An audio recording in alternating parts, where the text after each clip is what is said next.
Hello everybody, welcome to Divinely Guided 7777. Here I come with the message of the day. तो let's see कि आज का message किसके लिए है, किस एनर्जी में है, किस तरह का है.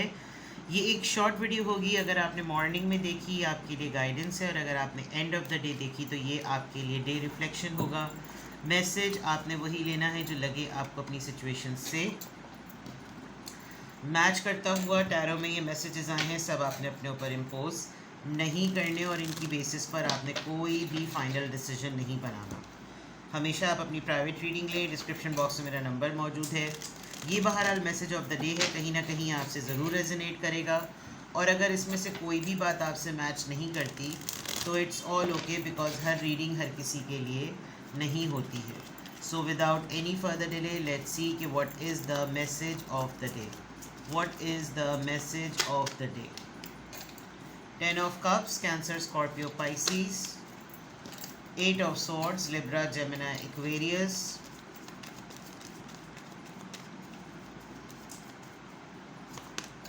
And then Hierophant, Taurus. Okay. आपकी फैमिली का कोई पर्सन या फिर आप खुद. बॉटम ऑफ द डेक पे tower. Okay, tower with the argument होगा आपका किसी से आज. वो भी आपकी फैमिली का कोई पर्सन हो सकता है. एंड ये काफ़ी दिनों से साइलेंस चल रही थी. कोई आपको स्टॉक कर रहा है, चेक कर रहा है. इस पर्सन के आपके साथ टर्म्स रहे हैं, हालांकि इस पर्सन ने आपको बैक स्टेप किया है, काफ़ी धोखा दिया है. लॉन्ग डिस्टेंस पे भी नज़र आ रहा है ये पर्सन. कार्ड्स निकालती जाऊंगी तो थीम बनती चली जाएगी. लेकिन लड़ाई का जो है वो क्या कॉन्टेक्स्ट बनना है. लड़ाई से ज़्यादा मैं कहूँगी कि कोई आपको बहुत ही sudden chaotic surprising shocking, not surprising, shocking news मिलेगी. थोड़ा सा केओस हो सकता है, कोई पैनिक सिचुएशन हो सकती है. आपको लगेगा कि ये अचानक से क्या हो गया भाई, एकदम से अजीब सी खबर कहाँ से सुनने को मिल गई. ये तो डिज़ास्ट्रस न्यूज़ है, अजीब सी ट्रेजेडी वाली बात है. ये कहाँ से हो गया, ये कन्फ्यूजन क्यों है, ये किस किस्म की बात है, किसी की डिवोर्स की खबर, कोई ऐसी चीज़, कोई एक ऐसा इंसान जो बहुत दिनों से फ़ाइट कर रहा था. आप अपनी लिहाज से देखा जाए तो आप किसी बात को लेकर बहुत अपने पॉइंट पर अड़े हुए थे, बहुत सारे लोगों का सामना कर रहे थे. आप अपने एंड पर अकेले मुहाज पर फाइट कर रहे थे, बहुत डिफेंसिव हुए हुए, बड़े डिटर्मिन्ड नज़र आ रहे हैं, चैलेंजिंग जोन में नज़र आ रहे हैं, अपोज करते हुए नज़र आ रहे हैं. स्टेमिना बहुत ज़्यादा लग रहा है आपको इस अपनी एक पॉइंट को क्लियर करने के लिए. आपने ये action all of a sudden लिया है बिकॉज आप काफ़ी अरसे से खामोश थे, सेंस कर रहे थे किसी सिचुएशन को. और सेंस करने में आपको बहुत ज़्यादा स्पिरिचुअलिटी में आपको जिसे कहना चाहिए अंदर से गट फीलिंग, आपको इंट्यूशन, आपकी ज़मीर की आवाज़ कह रही थी कि नहीं भाई, इस पे खामोश होने की ज़रूरत नहीं, ज़रा बोलना पड़ेगा. ठीक है, कोई आपको हेविली स्टॉक भी कर रहा है. आप किसी खबर को लेकर बहुत अरसे से इसको पेंडिंग में डाल रहे थे. You were waiting for the right time, कोई प्लानिंग चल रही थी, गार्डेड हैं. बट ओवरऑल एनर्जी में स्कॉर्पियो आया है, टावर कार्ड आया है. तो आप आर्ग्यूमेंट, कॉन्फ्लिक्ट, फड्डा, शॉकिंग न्यूज़, कोई भी ऐसी चीज़ जो थोड़ा सा एक मिनट के लिए हिला कर रख दे, आज एक्सपेक्ट कर सकते हैं आप. आपको अपने लाइफ के किसी एरिया से कोई ख़बर मिलेगी, आपको किसी की कोई ख़बर मिलेगी. अगर आपकी अपनी फैमिली में कोई मामला चल रहा है तो you are going to get a news about it. ठीक है, now coming back to here. आप अपनी शादी को लेकर, अपने रिलेशनशिप को लेकर, अपनी फैमिली के मैटर्स को लेकर, जो कि एक बिग हैप्पी टाइम वाली बात है, लॉन्ग टर्म रिलेशनशिप वाली बात है, उसकी स्टेबिलिटी और सिक्योरिटी की बात है. आई थिंक आपकी फैमिली में कोई ऐसा पर्सन है जो इस वक्त बहुत ज़्यादा आइसोलेटेड फील कर रहा है, रिस्ट्रिक्टेड फील कर रहा है, रिफ्लेक्ट कर रहा है कि भाई ज़रा ज़्यादा ही आउट ऑफ कंट्रोल मामला चला गया था. एनजाइटी भी हो रही है, टेरर भी, दहशत भी फील कर रहा है. और थोड़ा सा ना विक्टिमाइज फीलिंग है कि ऐसा लग रहा है कि जैसे ये नहीं होना चाहिए था, बिला वजह में अननेसेसरी अनड्यू प्रेशर आ रहा है. और पावरलेस भी फील कर रहा है, होपलेस भी फील कर रहा है, हेल्पलेस भी फील कर रहा है. ठीक है ना. कोई या तो ये आपकी ख़ुद की सिचुएशन हो सकती है कि आपका फैमिली का कोई एक मेंबर ऐसा है, उसको लेकर आपकी कंडीशन बिल्कुल ऐसी हो जाती है और आप उसके लिए बहुत ज़्यादा ना दुआओं में और इन सब चीज़ों में, बिकॉज आप काफ़ी फ़िक्रमंद नज़र आ रहे हैं. आप किसी से कंसल्ट करेंगे आज, कोई ऐसा पर्सन जो कि आपको रिलीजियस पढ़ने पढ़ाने को कोई चीज़ दे दे, बिकॉज ये आपकी फैमिली का कोई पर्सन मुझे अफेक्टेड नज़र आ रहा है. और किसी की डिवोर्स बहुत ज़्यादा करीब है, कोई किसी को डिवोर्स के नहज पे लेकर खड़ा हुआ है कि बस अब इसका तलाक हुई तब इसकी तलाक हुई, यानी ऐसा कोई भी मामला हो सकता है.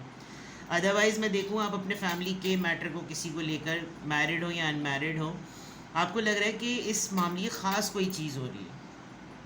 ये कोई ऐसी चीज़ हो रही है कि जैसे जो है ना इसके लिए मुझे कंसल्ट करने की ज़रूरत है, तो हो सकता है आप खुद किसी से कुछ कंसल्ट करें, आप रिलीजियसली बिलीफ के ऊपर बेस्ड होते हुए किसी से कुछ डिस्कस करें, आपको अपना सोशल ग्रुप हो, जैसे होते हैं लोगों के कुछ ग्रुप्स होते हैं जिसमें सिर्फ रिलीजियस बातें चल रही होती हैं, कुछ ग्रुप्स होते हैं जिसमें कम्युनिटी डिस्कशंस चल रहे होते हैं, कुछ कमेटी के ग्रुप्स होते हैं, कुछ कोलीग्स ग्रुप्स होते हैं, मतलब हर तरह की चीज़ होती है। तो थोड़ा सा ये होगा कि आपको कोई रेफ़र करेगा, आप किसी से बात करेंगे, या फिर आपके अंदर ख़ुद कोई ऐसी ट्रांसफॉर्मेशनल चेंज आप फील करेंगे कि ये थोड़ा सा ना मुझे इस चीज़ पर ये आदत अपनी ख़त्म कर लेनी चाहिए, मुझे अपनी ख़ास इस पर्टिकुलर ब्लॉकेज के लिए इस तरफ जाना चाहिए। तो अगर मैं आज का कहूँ मोटी मोटी बातें, तो आज के मैसेज ऑफ द डे में फैमिली का कोई मैटर नज़र आ रहा है, फैमिली का कोई मेंबर बड़ा आइसोलेटेड नज़र आ रहा है। इस आइसोलेटेड मेंबर के मामले को रिजॉल्व करने के लिए आप अपनी ज़िंदगी में, आप अपनी फैमिली मैटर में किसी ऐसी जगह पर आकर पॉइंट पर आ गए जहां आप बहुत ज़्यादा सफोकेटेड फील कर रहे हैं, आपको लग रहा है कि मैं इस मामले को लेकर ना बिल्कुल ट्रैप हूँ और मैं इसमें से निकलूँ कैसे। तो उस सिचुएशन के लिए या तो आप खुद कुछ ना कुछ पढ़ाइयाँ करेंगे, या आप किसी पढ़ाई करने वाले से जो है ना वो डिस्कस करेंगे। दूसरा मैं ये भी देख सकती हूँ कि कुछ ऐसे लोगों के ऊपर एक न्यूज़ रिवील होगी कि वो जिसके साथ अभी शादी का रिलेशनशिप का प्लान कर रहे थे, वो अपने आप को ट्रैप फील कर रहे हैं, बिकॉज वो जिसके साथ रिलेशनशिप में है वो पर्सन शादीशुदा निकला, एंड देन ये केओटिक सिचुएशन आ गई।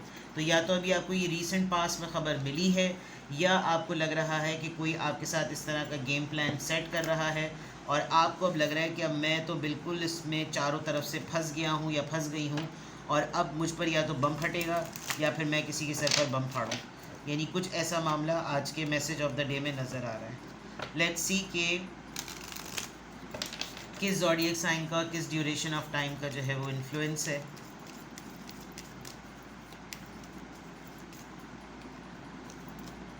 कैंसर, कैंसर अपनी फीलिंग्स को रिस्पेक्ट करें। वैसे भी आप स्टैंड योर ग्राउंड पर हैं, अपनी फीलिंग्स की रिस्पेक्ट कीजिए, और जो आप चाहते हैं जिसमें आप प्रॉब्लम में हैं, किसी की वजह से, किसी के दिए हुए मसले की वजह से, आप अपने एहसासात की, अपने जज्बात की ख़ुद इज़्ज़त करें।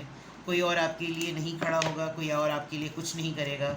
आप किसी की बातों को किसी की बातों से हर्ट हो रहे हैं, कोई मुस्तकिल आपको ताने बाने में फंसाए के रखा हुआ है, आप फ़ौरन उसको अपनी उन फीलिंग्स की रिस्पेक्ट करें कि आपको कोई इजाज़त नहीं है कि आप सार्कास्टिकली मुझको जो है ना वो तपाना शुरू कर दें। तो you need to respect your feelings. आप जो भी महसूस कर रहे हैं, ये मत सोचिए कि मुझे उल्टे सीधे ख्यालात आ रहे हैं। No, if you are sensing something, अगर आप कुछ सेंस कर रहे हैं, कुछ इंट्यूट कर रहे हैं, तो आप अपनी उन फीलिंग्स की रिस्पेक्ट करें। आप इज़्ज़त डिज़र्व करते हैं, आप लॉयल्टी डिज़र्व करते हैं, तो अगर आप इसकी खुद रिस्पेक्ट नहीं करेंगे तो don't let others to make you a pyjama. चलिए देख लेते हैं कि किस अफर्मेशन से क्या गाइडेंस आई है, किस अफर्मेशन से क्या गाइडेंस आ रही है। हारमोनियस, यानी कि आपको बहुत ज़्यादा ना रिलेशनशिप की यहाँ पे भी बात है। You relate to others on an almost cosmic level. High priest इसका कार्ड आया था ना यहाँ पर, हाँ, cosmic level. You are dedicated to building harmonious relationship of all kinds. Family का मैटर मैंने कहा था। You have the ability to persuade others to your point of view by using gentle means. तो अगर आप अपनी फीलिंग्स की respect करेंगे, अगले को कम्युनिकेट करने में आपको आसानी होगी कि आप किस तरीके से महसूस करते हैं कि जनाब अपना पॉइंट ऑफ व्यू सामने रखना चाहिए। मैं आपको अपना पॉइंट ऑफ व्यू इम्पोज करने का नहीं कह रहा, मतलब आप इस तरीके से अगले को ये बात समझा सकते हैं, क्योंकि ये केओटिक सिचुएशन आने वाली है जब बहुत ज़्यादा किसी भी घर का या फैमिली का या काम की जगह का मामला बहुत ज़्यादा हॉट हो जाए और आपको लगे कि इसका कोई एंड प्रोडक्ट नहीं निकल रहा, तो आप अपना पॉइंट ऑफ व्यू बताकर उस मामले को रफ़ा दफ़ा करवा दें। और अगर कोई उस चीज़ को रिजॉल्व नहीं करना चाहता, आप अपना पॉइंट ऑफ व्यू बताएं, आप अग्री करते हैं या डिसअग्री करते हैं। आप ये कहें कि आप अपनी जगह पर बिल्कुल ठीक हैं, लेकिन मैं इस बात से डिसअग्री करता हूँ या करती हूँ, बिकॉज़ मेरा पॉइंट ऑफ व्यू ये है। अब आप बेहतर जाने, अगर आपको मुनासिब लगता है तो हम किसी एक पॉइंट पर आ सकते हैं, नहीं मुनासिब लगता तो फिर आप अपनी मर्ज़ी करें, मैं अपनी मर्ज़ी करूँ। बिकॉज़ मैं अगर किसी चीज़ पर डिसअग्री कर रहा हूँ तो मैं कैसे बात मान सकता हूँ। तो इस तरह से अगर आप तरीक़ाकार फॉलो करेंगे तो आपके लिए किसी भी रिलेशनशिप को ख़त्म करने के बजाय उसको हारमोनी मेंटेन करना आसान हो जाएगा। और आज के नंबर में आ भी रहा है कि हारमोनियस ही है, ठीक है। तो ये है जनाब आपकी रीडिंग, आज का मैसेज ऑफ द डे। कुछ भी आपसे रेजोनेट करे मुझे कमेंट सेक्शन में बताएं। और आज के अफर्मेशन में अल्हम्दुलिल्लाह I am happy, I am blessed, I am strong and I am harmonious in every way. ठीक है, अपना बेहद ख्याल रखिए, बाय बाय।